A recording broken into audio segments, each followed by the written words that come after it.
Thanks for joining me today. I'm excited to learn about your journey as you built Dirtbag Bar. And sounds like there's a lot of life experiences that kind of led you to building this company. So we'd love to just start off with those life experiences and the journey that got you to building Dirtbag Bar. Yeah, absolutely. And thank you for having me. Yeah. Yeah, lots of life experiences have led up to this project and Dirtbag Bar. Starting out, I've been working in food my entire life in pretty non-traditional roles, doing a lot of pop-ups and more conceptual stuff, working in the art space. And yeah, I have been in restaurants periodically when I needed to like pay the bills and make some extra money. And it's an interesting industry to grow up in and work in, because if you're someone like myself who's struggled with addiction and depression for most of their life, it's a place where you can indulge in substances. It's not the best place for someone who has a substance abuse problem to work, because it's just like accepted in the industry. So anyway, it just like poured fuel on my fire, so to speak, and led me down a path of where I was still working in food, but I was becoming more and more burnt out and detached from what I was doing. So yeah, it got to a point where in 2019, uh, decided to get sober and really dig into Congrats on that, by the way. Oh, thank you very much.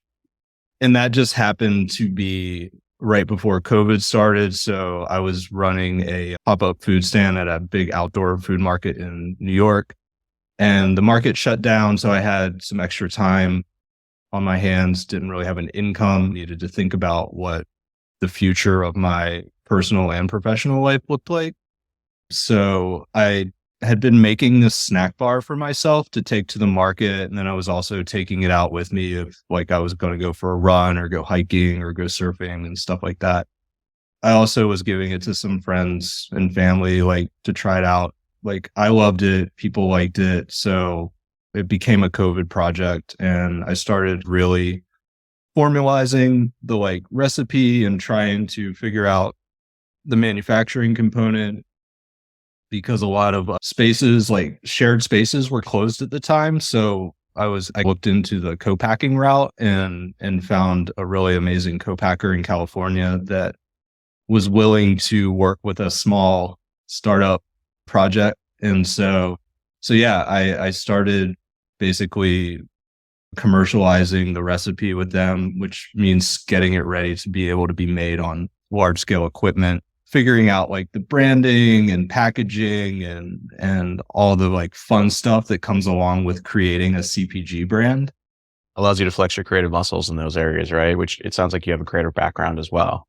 Yeah. I mean, I love designing, graphic design, visual art. I mean, I feel like for me, like visual communication is one of the most fun and interesting parts of any project, whether it's like a pop-up food concept or a packaged food project. Like creating that visual identity and all those elements that go along with like communicating what you're about and what the project is about to others, and like really making it engaging and attention grabbing and fun. And so yeah, I basically put all the pieces together for what is now Dirtbag Bar. And last year spent the summer basically doing events and sampling and getting feedback and figuring out where the bar fit in the market, because it's an unusual, like unconventional chocolate snack bar. I think of it as like a hybrid between like a chocolate bar and like a Lara bar, for example. So it's kind of like not really a chocolate bar, not really a candy bar, not really a nutrition bar. It's like all these things like combined. So that's where I was really trying to figure out like how people perceived it and what it was like for them, and hearing that, because it helped me think about how to speak about the bar. And then, yeah, ultimately it was like most used for snacking. and people thought of it as a snack bar. As much as I wanted it to be like a non-traditional candy bar alternative, that's just not how it was received. It's interesting considering the ingredients are so healthy. Looking at it outside, I mean, chocolate isn't bad for you, and No, yeah. all of these things are pretty healthy. But yeah, I guess people will do with you. I mean, it's a great lesson. People will do with your product as they choose, and that actually teaches you versus you just saying, "Well, this is what I want my users to do." Yeah. And it's really all about just listening to like what people are saying and the people that are interested in your product. Cause for me, like I said, I wanted it to be like a candy aisle intervention. I wanted to be this like chocolatey, healthy alternative treat and that's why I went with like the single SKU approach. So if you think about it in terms of like a Snickers or a Three Musketeers or Butterfingers, it's like I wanted Dirtbag Bar to be thought of like that. So it was like, if somebody was asking, if your friend asks you to grab them a Dirtbag Bar, it's not like which flavor. It's like they know, you know exactly what you're getting. It's like the pink bar that's made of like chocolate and dates and like some other. I like that a lot because also, so I live above a bodega in Brooklyn that has seemingly every brand possible, and sometimes I go and look at the options, even if I'm kind of like, I look for things that are a little more keto oriented, and when I see a brand having like 6 different flavors, I immediately start getting confused. And it's like, okay, did they pour their all into those 6 different flavors, or is it just really an expansion strategy? So I like seeing one SKU and be like, okay, that's the one. That's what does it for me. For me, it just made more sense because it also allowed me to use like my resources more efficiently. And yeah, I just like, as far as decision fatigue goes, that's a real thing. And like, sometimes I just don't want to have to think about something. I just know like, if something's good, I just want to grab it. I don't want to think about like which item or flavor or variety I'm gonna select. So yeah, it just made things simpler for a lot of reasons. And then also just like having that repetition out there, people are just seeing Dirtbag Bar and enjoying it. And it's just like, they're just looking for, say they go into a store and they're just like, oh, just looking for the one bar because that's what it is for right now. Mm-hmm. So it really helps build that kind of brand awareness. And the branding's a little bit edgier. Like, what were some of and I think in a really fun way, because if I'm bringing that around my friends, they'll be like, what the F is like a Dirtbag Bar? And like, it catches your attention, which I know the one brand that gets incredibly overused right now in like CPG success is like Liquid Death.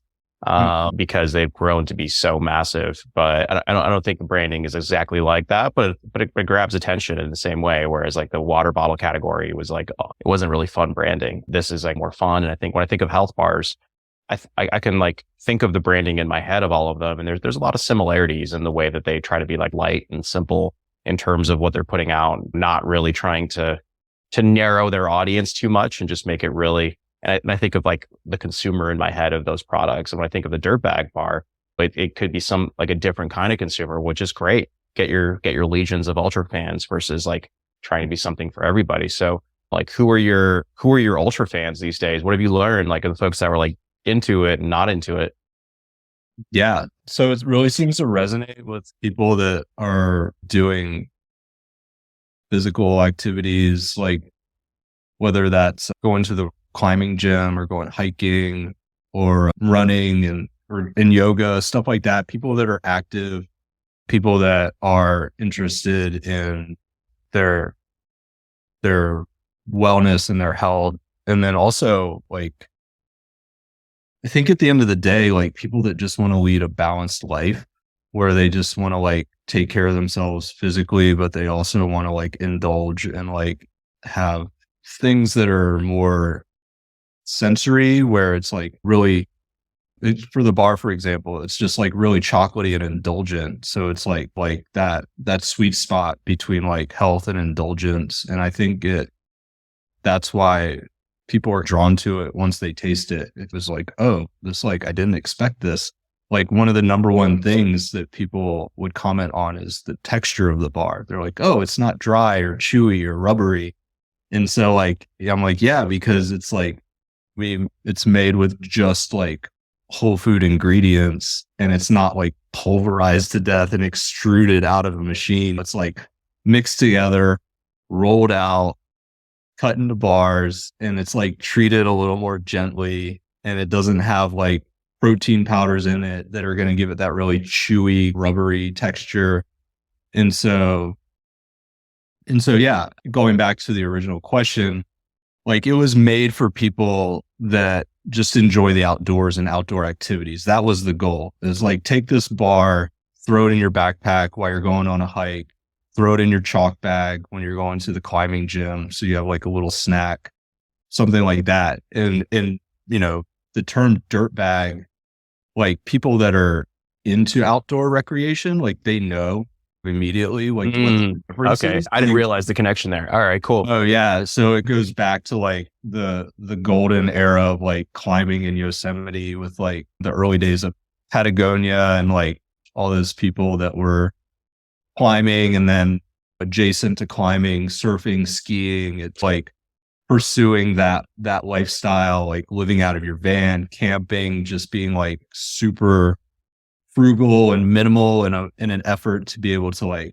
do what you love and pursue your passion. And so like that was part of like where the name came from. And then just in general, I just thought that like the idea of like the values and worldview and mindset of a dirtbag are like so potent in today's society, because it's like it goes back to that like idea of being unconventional. It's just like not afraid to be yourself, not afraid to do what you love, not afraid to like maybe step outside of the boundaries of like what your parents or people expect of you, and just march to the beat of your own drum and live your life in a way that's like meaningful to you. So I just thought that like that term, that word was also like an incredible way to like represent that set of values and way of living, and then also use that as like a stepping stone in the branding to like communicate things that may reflect that.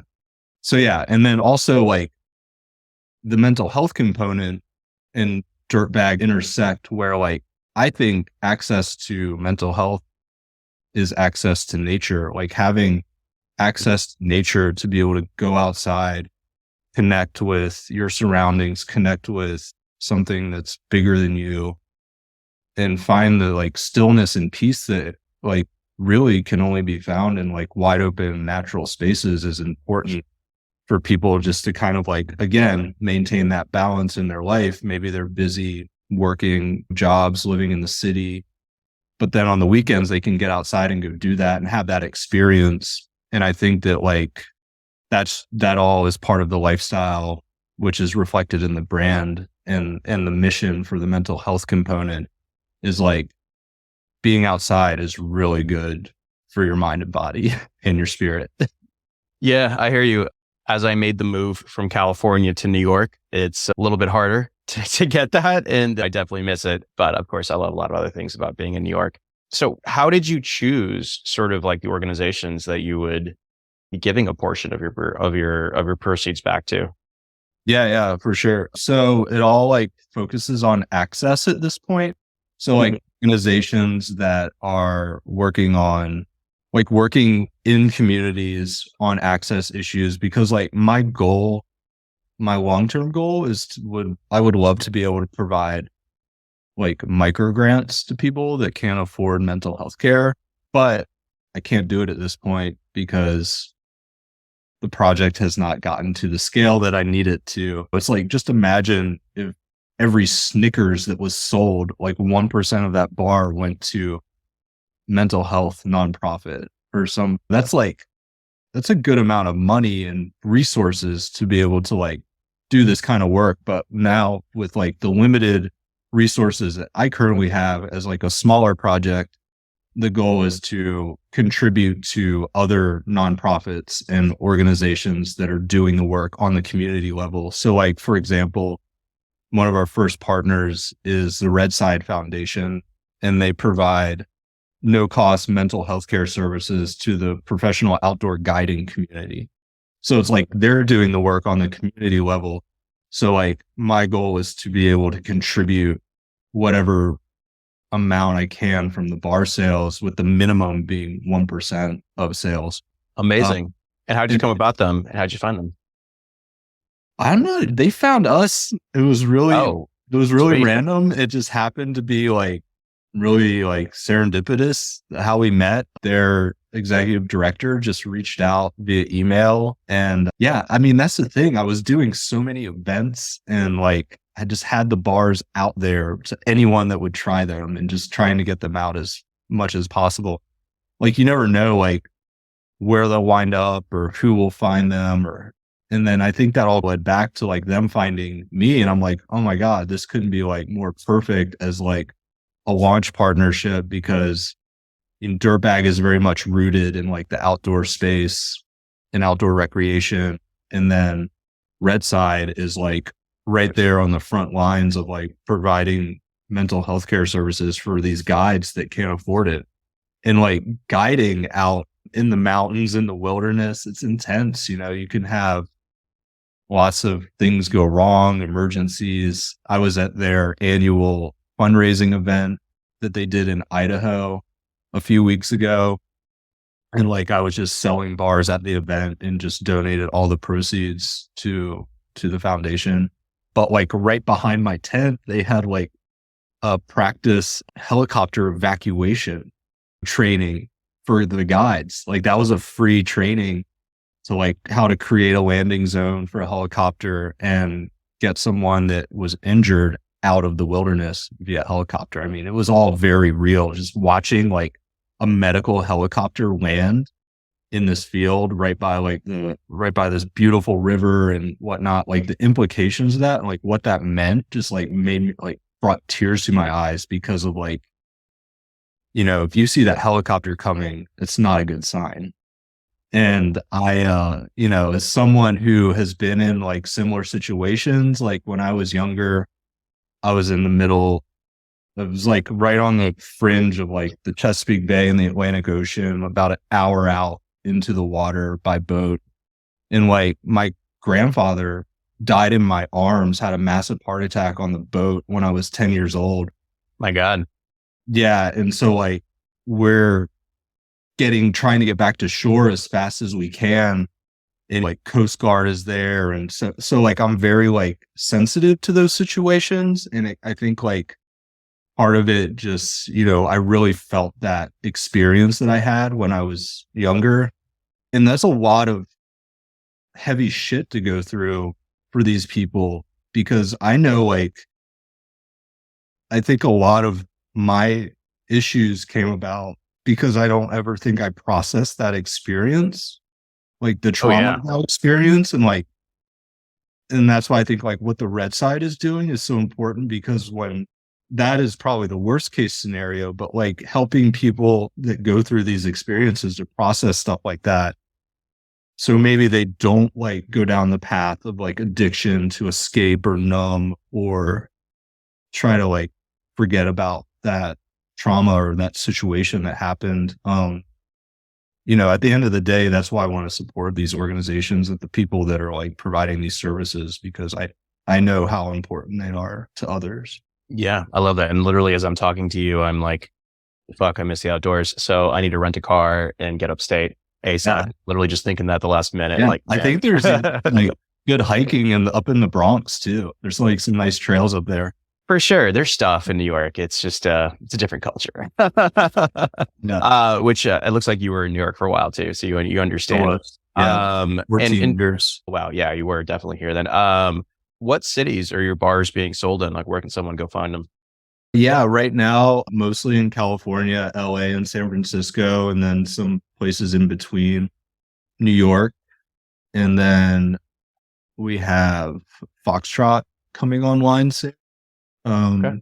And they're mostly in Chicago, and then the DC, Maryland, Virginia area. And then I believe they have some stores in Austin, Texas as well. So that'll kind of like expand where Dirtbag Bar is Solid. available for the time being, but mostly like California is the main state and area where the bars are available, and then with like some select stores in New York, like the Goods Mart and Dimes, and some places like in the Hudson area and whatnot. So Okay, I like that. So I can go into the city and one of these days and like try it, which I'm stoked to do. oh yeah, definitely.